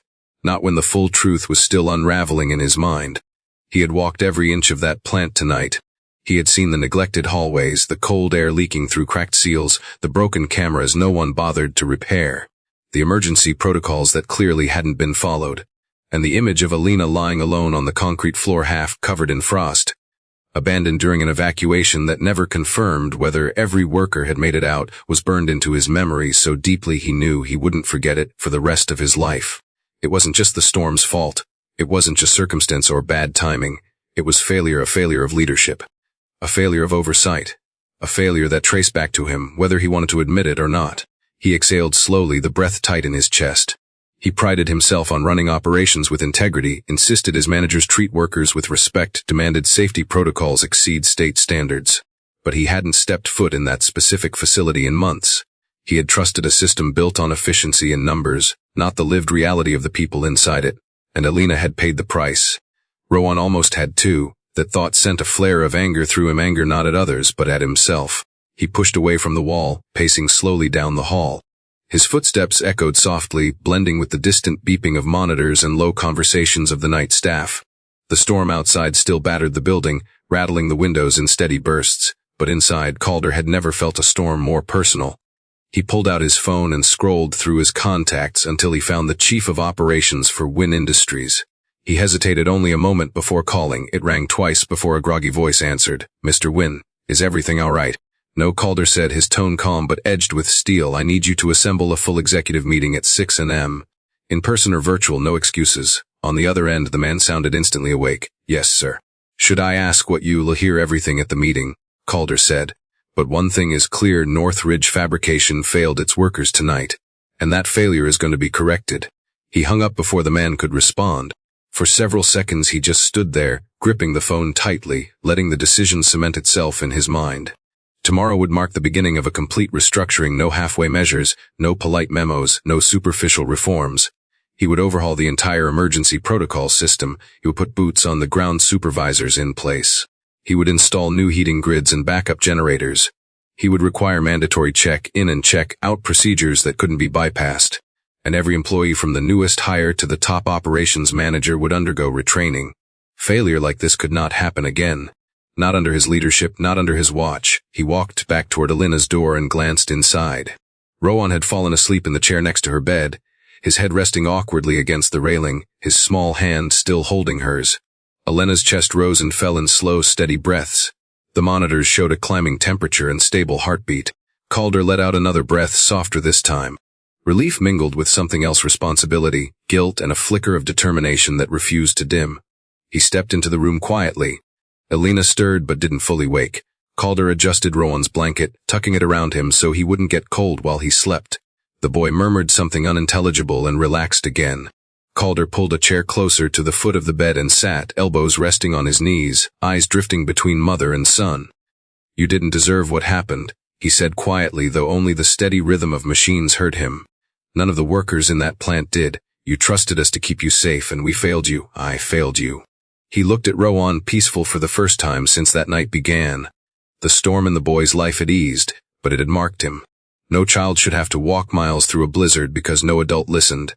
Calder felt his jaw tighten again. "Things are going to change," he said more firmly this time. "I'll make sure of it." Hours passed slowly, the storm eventually weakening beyond the hospital walls.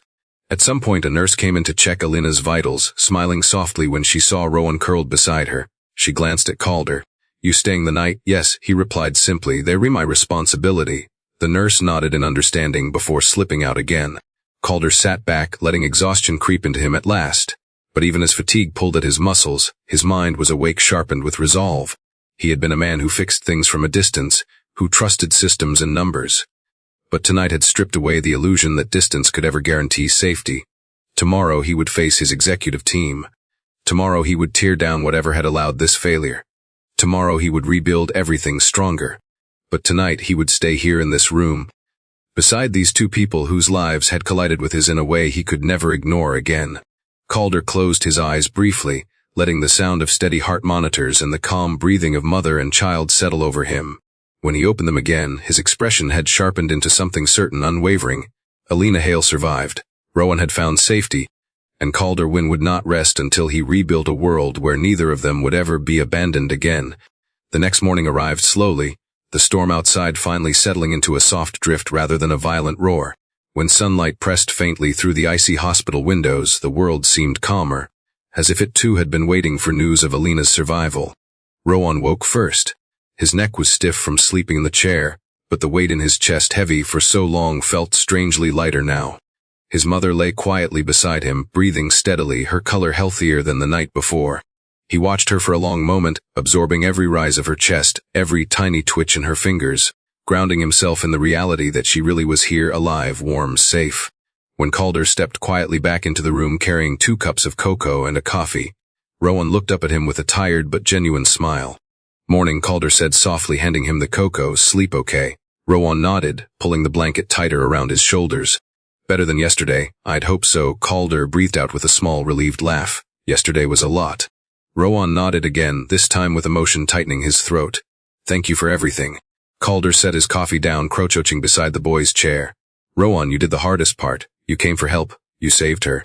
Rowan blinked, and Calder could see the impact those words had. The boy sat up straighter, shoulders squaring just slightly. It wasn't pride, it was the recognition of truth, a truth he needed to hear. A soft knock sounded at the door. Merritt stepped in, cheeks pink from the cold outside the hospital and hair tousled as if he had rushed the entire way from the car. "Dad," he said before his eyes found Rowan. "Hey, how's your mom?" Rowan's voice softened. "Better. They said she might wake up again later." Merritt came to stand beside him, looking down at Alina curiously but respectfully, as if afraid to intrude on something sacred. "She looks stronger," he said. "A lot stronger than last night." Rowan nodded, grateful for the observation. The two boys weren't the same age. Merritt was older by a couple of years, but something about the night before had closed that gap. Surviving a storm, waiting together, and the shared worry for Rowan's mom had built a bridge between them without either having to try. Merritt stepped back, hands in his pockets. "My dad said you walked all the way from town. In the storm, that's insane." Rowan flushed, embarrassed. "I didn't know what else to do." Merritt shook his head. "No, I mean it's impressive. I don't think I could have done it." The boy's admiration wasn't loud or dramatic, it was real. Rowan ducked his head, but a small smile crept onto his lips. Calder watched the exchange with quiet satisfaction. Something about seeing the two boys talk, a connection forming naturally, without pressure, hit him harder than expected. Maybe it was the circumstances. Maybe it was the way Rowan had arrived in their lives like a force of nature, pushing them all to show parts of themselves they usually kept quiet. Or maybe it was simply that Merritt hadn't connected this easily with anyone in a long time.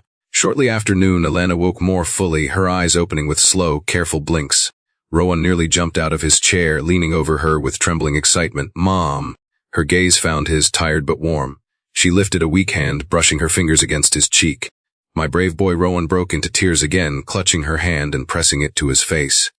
Calder stepped back to give them space, but he didn't leave the room, neither did Merritt. They stood by the wall, witnessing something quietly powerful. Alina looked toward them a moment later, confusion flickering across her expression before settling into gratitude. "Mr. Wynn, you found me." "Rowan found you," Calder corrected gently. "I just listened to him." Her eyes softened with emotion. "Thank you for believing him." Calder shook his head. "Thank him. He never gave up on you." Elena's gaze shifted to her son again, filled with pride so profound it made the moment almost painful to watch. She brushed her thumb over his knuckles. "You did everything right, Rowan." The room warmed around them, not from heaters or blankets, but from the sheer intensity of relief threading through every breath. Over the next few hours, Alina was checked repeatedly by nurses and doctors.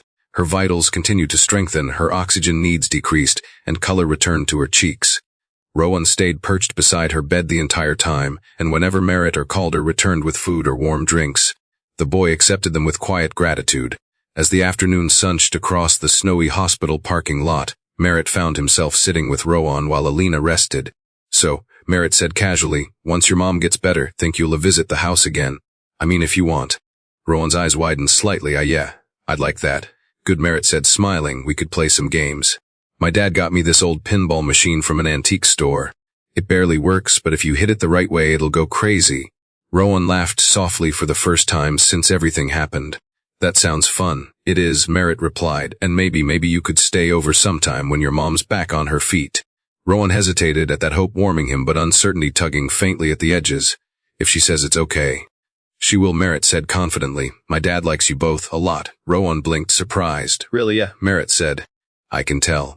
On the other side of the room, Calder spoke quietly with a doctor about discharge timelines and the best rehabilitation plan for Alina. But his eyes drifted often toward the boys, toward Rowan's shy smile, toward Merritt's easy encouragement. Something inside him settled each time he looked. He hadn't expected any of this.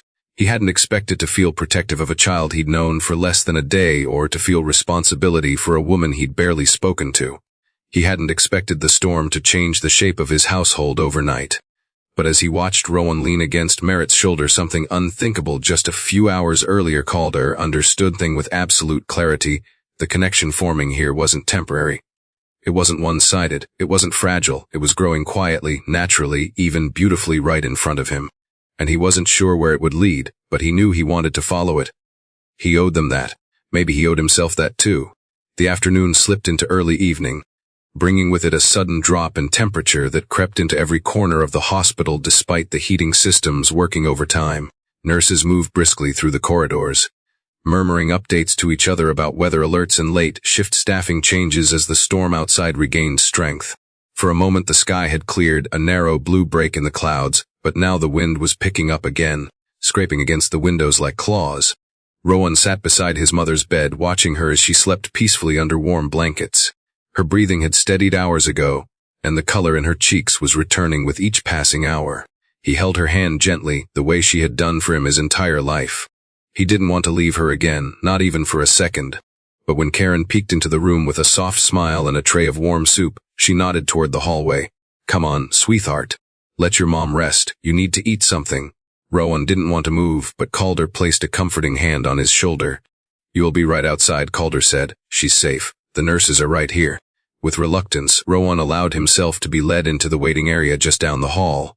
Merritt sat beside him, talking quietly about pinball machines and old video games to distract him.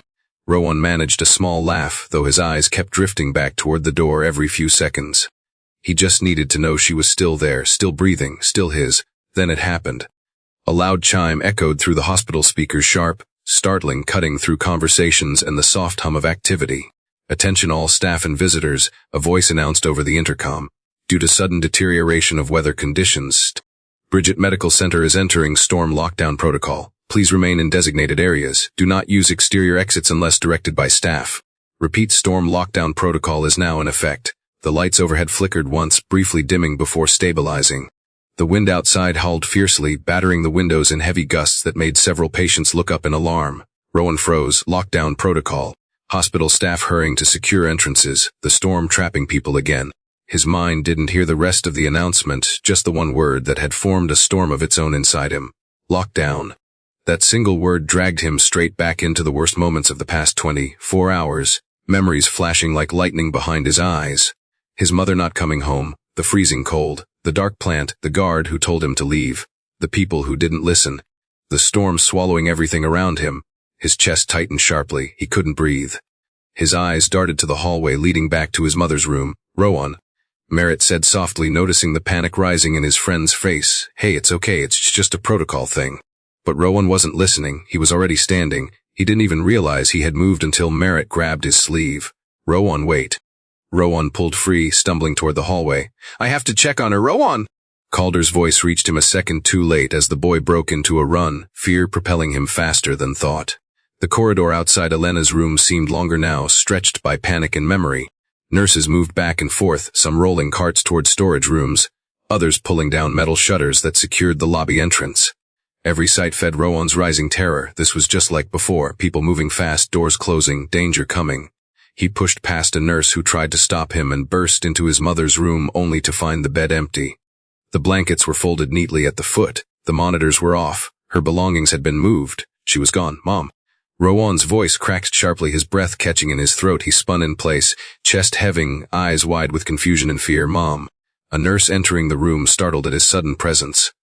"Honey, she's just been moved to another room for more monitoring. Come with me." But Rowan was already backing away, shaking his head violently, the memory of searching the plant pounding behind his skull. Empty room.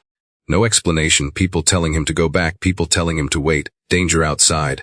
His heart thundered painfully as he stumbled into the hallway, tears blurring his vision. "Rowan." Calder's voice boomed as he came running around the corner, Merritt close behind him. "Hey, slow down, buddy, she's safe." But Rowan was past hearing. To him, the world had collapsed into one simple terror: he'd lost her again. And this time he wasn't going to wait for someone to find her. He bolted down the hallway toward the emergency exit at the far end, the one that led to the ambulance bay. The red light above the door flashed, warning that it was locked under storm protocol. But Rowan didn't care. He shoved the bar, pushing with everything he had. The alarm blared instantly. A gust of wind slammed the door back against him as it cracked open just enough to let in a slice of the freezing world outside. Snow whipped inside, scattering across the floor tiles. Nurses shouted. A security guard sprinted down the hall. But Rowan squeezed through the gap before anyone could grab him. "Rowan!" Calder roared, sprinting after him. Cold air blasted into the hallway as the door swung wider under the force of the storm. Calder caught it before it slammed shut again and forced his way outside. The wind hit him like a wall. Snow lashed at face, stinging his skin. The sky had darkened, swallowing the last light of evening. Rowan was already several yards ahead, a small figure disappearing into the blur of white, clutching the edges of his too big coat. "Rowan!" Calder bellowed again, trying to project over the wind. "Stop. She's safe, come back." But the boy kept running, driven by pure fear, stumbling through drifts that rose past his shins. He wasn't thinking, he was fleeing the memory of losing his mother, terrified it was happening again. Calder's boots slipped on icy pavement before finding traction. He pushed forward, the storm clawing at him, trying to pull him through. He yelled louder this time, voice ripping through the wind. I won't let anything happen to her. I won't let anything happen to you. Rowan slowed for half a heartbeat, as if the words reached him through the storm. Then his foot hit a patch of ice, and he went down hard, sliding into a snowbank. Calder surged forward, reaching him just as the boy tried to scramble back to his feet. Calder dropped to his knees, grabbing Rowan's shoulders firmly but gently, anchoring him. Hey, look at me. Rowan thrashed once, panic blinding him, but Calder pulled him into his chest, wrapping both arms around him. She's okay, Calder said, voice rough but steady. They just moved her to another room. I swear to you she's safe. You didn't lose her. Rowan's shaking slowed, though tears streamed down his cheeks. But the room was empty because they were helping her get better, Calder said. That's all. You didn't lose her. Not this time. Not ever again if I can help it. Rowan collapsed against him, burying his face in Calder's coat. Calder lifted him into his arms, holding him protectively as the storm swirled around them. I've got you, he murmured, turning back toward the hospital doors. I'm right here. And I'm not letting you face another storm alone. He carried Rowan inside, shielding him from the wind until the doors closed behind them with a heavy thud. Nurses rushed forward. Merritt ran to meet them. But Rowan clung to Calder, chest heaving, his fear finally breaking as safety wrapped around him like warmth. And for the first time, Calder held him not as a stranger's child, but as someone he was determined to protect with everything he had. Calder carried Rowan through the emergency bay doors with steady, determined steps, tightening his hold every time the boy's small frame shuddered in his arms. The warmth of the hospital washed over them again, closing out the roar of the storm behind the heavy steel doors. Nurses hurried toward them, concern etched on their faces, but Calder shook his head gently, signaling that he had everything under control. Rowan clung to him with both hands fisted in his coat, his breath hitching in uneven bursts as he tried to pull himself out of the grip of panic. Calder didn't rush him. He kept a strong hand cradling the back of the boy's head, the other wrapped securely around his shoulders, grounding him with the simple certainty of presence. You all right? Calder murmured, voice steady and low. You safe? I've got you? Rowan's fingers tightened in response, the last remnants of fear still clawing at him, but fading with every heartbeat pressed against Calder's chest. Merritt skidded to a stop a few feet away, his sneakers squeaking across the polished floor. His eyes were wide, full of shock and worry. Rowan, are you okay? Rowan couldn't answer, his breath caught again as a quiet sob broke out of him. Calder shifted slightly, turning enough so Merritt could see Rowan's face. He will be, Calder said firmly, just give him a second. Nurses moved aside as Calder walked toward a quieter corner off the main hallway, choosing a bench tucked beneath a set of framed photographs of past hospital donors. He sat down slowly, easing Rowan onto his lap but keeping an arm tight around him. Rowan didn't let go. He pressed his forehead into Calder's coat, breathing in the familiar scent of pine and winter air clinging to the fabric. Calder rested one hand between the boy's shoulder blades, rubbing slow, steady circles that seemed to sync with Rowan's ragged breathing. Listen to me, he said softly, your mom is safe. She didn't disappear, she didn't leave. They just moved her to a different room for monitoring. That's all, you didn't lose her. Rowan nodded, but tears still streamed freely, hot and relentless. I thought she was gone again, he whispered, voice cracking under the weight of the fear he'd carried for too long. Calder pulled him closer. That fear doesn't get to run your life anymore, he said. Not while I'm here. You were not facing storms alone anymore, Rowan, slowly, painfully, slowly the boy's trembling eased. Merritt stepped closer and crouched beside them, his face open and worried. Hey, he said softly, you scared all of us. But you okay? We right here. Rowan reached out with one hand, grabbing onto Merritt's sleeve the same way he held Calder's jacket. Merritt didn't pull away, instead he gently closed his own hand over Rowan's. It was a small gesture, but it meant everything. Calder watched the boys with a heaviness in his chest, one not of fear, but of realization. Something had shifted tonight, deep and irreversible. His plan had been simple: find Alina, save her, ensure Rowan was safe. But as he sat there with a child clinging to him as though his presence alone held the world steady, Calder understood that the storm had changed more than just the city. It had changed him. The door down the hall opened then, and a nurse approached with gentle steps. Mr. Wynn. Alina Hale is awake again, she said. She's asking for Rowan. Rowan lifted his head instantly, eyes red but alert, breath catching in his throat once more, but this time with hope. Calder brushed a tear from the boy's cheek with his thumb. You ready to see her? Rowan nodded so quickly his hood slipped off his head. Calder smiled and helped him to his feet. But Rowan didn't let go of his hand, not even for a second. They walked together down the corridor, Rowan on one side gripping Calder's hand, Merritt on the other side, keeping close. The nurse held the door to Elena's new room open. Inside, warm lamplight replaced the harsh glow of overhead bulbs. Elena lay comfortably inclined in the bed, still wrapped in blankets, her expression tired but softening the moment Rowan entered. "Mom!" Rowan rushed forward, and Calder released his hand only because the boy already knew exactly where he belonged. Rowan climbed onto the edge of the bed, careful not to disturb any wires or equipment, and wrapped both arms around his mother.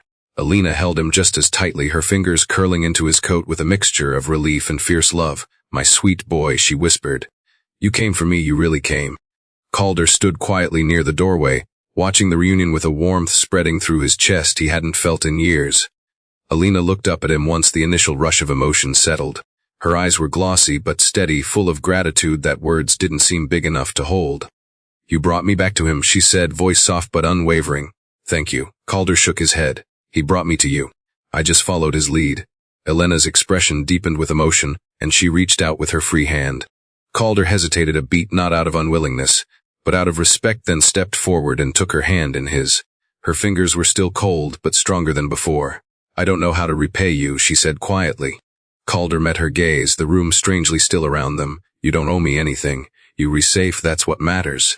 Merritt nudged Calder's arm gently, glancing between him and Elena with a soft smile. "Dad," he whispered, "you kind of saved all of us tonight." Calder let out a low breath, feeling Rowan's earlier fear unraveling into something wholly different, a fragile but growing sense of family threaded between them. Not the family he'd lost, not the family Rowan once feared losing, but something new, something forged in crisis, something chosen. Rowan leaned back against his mother's shoulder, wiping his eyes with the sleeve of Merritt's borrowed jacket. "Are we all going home together?" he asked quietly. Elena looked from her son to Calder, uncertainty flickering before giving way to a slow, hopeful warmth. Calder's voice was gentle when he answered. "Yeah," he said. "When you're ready, we'll go home." And for the first time, the word home meant the same thing to all four of them. The storm outside might rage for hours more, but inside this small hospital room, something had shifted, something steady, resilient, and quietly powerful. A family had begun, born not from ease but from survival, from courage, from reaching for each other in the cold. And Calder Wynn knew one thing with absolute certainty: he wasn't letting go of them. At its core, this story is a reminder that courage often emerges not from strength but from desperation rooted in love. Rowan was not a warrior, nor a child raised for hardship. He was simply a boy who loved his mother more than anything in the world. Yet that love pushed him through a storm fierce enough to stop grown men in their tracks. His bravery wasn't loud or glamorous. It was quiet, determined, and born from fear. And that is one of the most profound lessons the story teaches. Fear is not the opposite of courage. Often fear is the spark that ignites it. Rowan moved because he was terrified. He acted because no one else did. In that truth lies the uncomfortable reality that heroism sometimes grows in the smallest hands, in the hearts of those least expected to carry it. The child who should have been protected instead protected the adult, and in doing so revealed a strength adults often forget they once had. Another lesson rests in Calder's journey: how responsibility is not simply a matter of authority, but of attention. Calder had money, power, influence, and resources, but none of that mattered the moment a little boy appeared at his gate, half frozen and trembling. True responsibility is not measured by the systems we build, but by how quickly we rise when those systems fail. Calder might not have caused the storm or the malfunctioning equipment inside the plant, but he recognized that leadership means bearing the weight of both success and failure. He could have defended himself with excuses, redirected blame, or insisted that others should have caught the oversight. But he didn't. He took ownership not because he was guilty, but because he cared. That is the difference between a boss and a leader. A boss protects themselves, but a leader protects others. Calder didn't hesitate once the truth unfolded, and the story teaches that accountability, when embraced honestly, becomes a path to healing, not shame. The story also highlights a quiet tragedy present in society: how easily people can overlook those who need help the most. Rowan begged strangers for assistance: drivers, workers, even a police officer, and each time he was waved away, dismissed, or told to try later. Not out of cruelty, but out of convenience, fear, or the belief that someone else would step in. This indifference nearly cost a woman her life. It pushed a child into the teeth of a deadly storm. And it reflects a truth that many adults rarely confront: kindness is not passive, and compassion is not theoretical. Helping requires action, even inconvenience, and choosing not to act is still a choice with consequences someone else must live through. The story urges readers to question how often they, too, might look away from someone in need simply because the timing feels wrong or the burden feels heavy. It asks us to consider that sometimes the smallest act, a ride, a phone call, a moment of empathy can alter the entire trajectory of a life. But perhaps the strongest lesson woven throughout the narrative is that family is not defined solely by blood. It is defined by choosing one another in moments of fear, crisis, and growth. Calder, Merritt, Rowan, and Elena began the story as strangers, separated by class, circumstance, and the walls of a mansion on a hill. Yet the storm carved a path that brought them together, forcing their lives to collide in ways none of them could have predicted. Rowan found safety in Calder's arms. Merritt found a friend he'd never known he needed. Elena found someone willing to fight for her when she couldn't fight for herself. And Calder found purpose, connection, and a second chance at protecting a family after losing his own. Their bond wasn't built through convenience or obligation. It was forged in shared fear, shared courage, and shared survival. The story teaches that family sometimes grows from the people who show up when the world falls apart. The ones who stay through the storm rather than retreat from it. There is also a lesson about resilience, how the human spirit bends but does not break. Elena endured exhaustion, cold, and collapse because her love for Rowan anchored her through her darkest hours. Rowan endured terror, hunger, cold, and despair because the thought of losing his mother was more unbearable than the storm itself. Calder stepped back into the world of fear and loss he had avoided for years because he refused to let another family be torn apart. Every character faced something that should have defeated them, yet they rose because their hearts refused to stop fighting. The story reminds us that resilience is not glamorous. It is often quiet, gritty, and painful, but it is also transformative.